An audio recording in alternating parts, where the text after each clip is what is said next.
বাংলাদেশে দুইটি মানহাজের মানুষ বসবাস করে। একটি মানহাজ হচ্ছে গিয়ে হানাফি মানহাজ। বলা যায় বাংলাদেশের যতগুলা রাজনৈতিক দল রয়েছে, বিএনপি বলেন আর জামাতে ইসলামী বলেন আর জাতীয় পার্টি বলেন আর আওয়ামী লীগ বলেন আর ইসলামী আন্দোলন বলেন, খেলাফতে আন্দোলন বলেন, খেলাফতে মজলিস বলেন, জমিয়তে ইসলাম বলেন সহ যতগুলা রাজনীতি দল রয়েছে তারা বেশিরভাগই হানাফি মানহাজের অনুসারী। তাদের দল হচ্ছে গিয়ে বিএনপি, কিন্তু মানহাজ হচ্ছে গিয়ে হানাফি।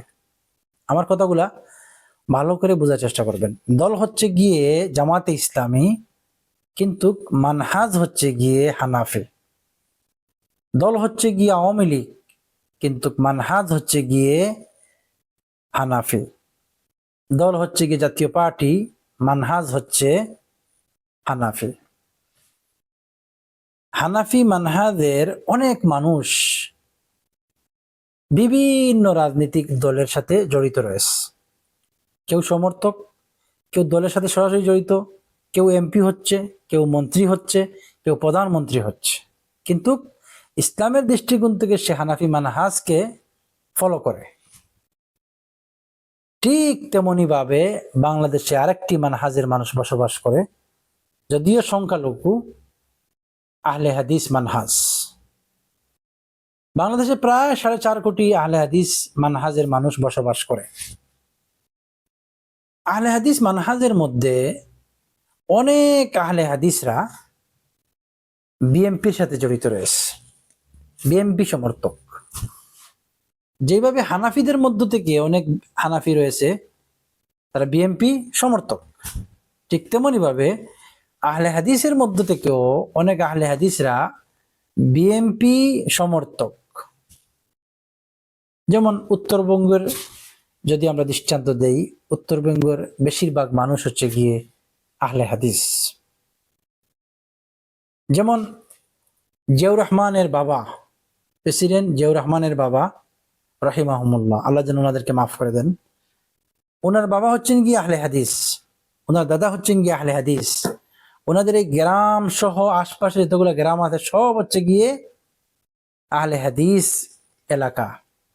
আপনি বগুড়ার বাগবাড়িতে খোঁজ নিয়ে লাগিয়ে দেখেন, বেশিরভাগই আহলে হাদিস। মাদ্রাসা আহলে হাদিস, স্কুল রয়েছে আহলে হাদিস। এই মানহাজের মানুষই বসবাস বেশিরভাগ এই এলাকাগুলোতে। বিএনপি সমর্থিত অনেকেই রয়েছে যারা আহলে হাদিস মানহাজের অনুসারী। যেভাবে হানাফি মানহাজের অনুসারী অনেক বিএনপি রয়েছে, সেইভাবে দ্বিতীয় হচ্ছে গিয়ে অনেক আহলে হাদিস রয়েছে জামাতে ইসলামের অনুসারী, জামাতে ইসলামকে পছন্দ করে অনেক আহলে হাদিস। জামাতে ইসলামকে রাজনৈতিক দলের ক্ষেত্রে তারা অনুসরণ করে, অনেক আহলে হাদিস ভাই বোনেরা করে থাকে।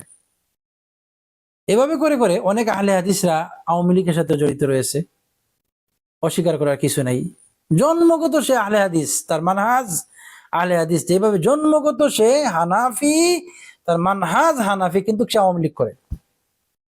এইভাবে করে অনেক আহলে হাদিস রয়েছে, তার জন্ম আহলে হাদিস মানহাজের উপরে, তার বাবা আহলে হাদিস, তার দাদা আহলে হাদিস, কিন্তু রাজনৈতিক দলের ক্ষেত্রে সে সমর্থক হচ্ছে গিয়ে আওয়ামী লীগের সমর্থক, সে জাতীয় পার্টির সমর্থক, সে বিএনপির সমর্থক, সে জামাতে ইসলামের সমর্থক। আহলে হাদিসের মধ্যে এই মানহাজের অনেক মানুষ বিভিন্ন দলের, রাজনৈতিক দলের অনুসারী। এটা অস্বীকার করার কোনো কিছু নেই, অস্বীকার করার কিছুই নেই। যেভাবে আমি আগেই বলছি, হানাফিদের মধ্য থেকে বেশিরভাগ মানুষই হচ্ছে গিয়ে বিএনপি, আওয়ামী লীগ, জামাতে ইসলামী, জাতীয় পার্টি সহ বিভিন্ন রাজনৈতিক দলের সাথে জড়িত। যাতে করে আহলে হাদিস সংখ্যালঘু 4.5 কোটি মানুষ বসবাস করে, সেই জন্য আহলে হাদিসের মধ্য থেকে অনেক আহলে হাদিস বিএনপি রয়েছে, জামাতে ইসলামী রয়েছে, আওয়ামী লীগ রয়েছে, অস্বীকার করার কিছু নাই। অনেক আহলে হাদিস বাংলাদেশে বসবাস করে যারা রাজনৈতিক দলের সাথে কোনোভাবেও জড়িত নয়, রাজনৈতিক দলগুলাকে পছন্দ করে না, অনেক আহলে হাদিস রয়েছে। তাই আপনি শুধু যদি বলেন না আহলে হাদিসরা আওয়ামী লীগ হয়ে গেছে, আহলে হাদিসরা বিএনপি হয়ে গেছে, আহলে হাদিসরা জামাত ইসলামী হয়ে গেছে, আহলে হাদিসরা জাতীয় পার্টি হয়ে গেছে, এইভাবে যদি বলেন তাহলে বলতে হবে হানাফিরা বিএনপি হয়ে গেছে, হানাফিরা আওয়ামী লীগ হয়ে গেছে, হানাফিরা জামাত ইসলামী হয়ে গেছে, হানাফিরা জাতীয় পার্টি হয়ে গেছে, হানাফিরা এনসিপি হয়ে গেছে, হানাফিরা খেলাফতে আন্দোলন হয়ে গেছে, হানাফিরা খেলাফতে মজলিস হয়ে গেছে, হানাফিরা ইসলামী আন্দোলন হয়ে গেছে, এইভাবে বলতে হবে। কারণ মানহাজ দুইটি, একটা হচ্ছে কি হানাফি মানহাজ, একটা হচ্ছে আহলে হাদিস মানহাজ।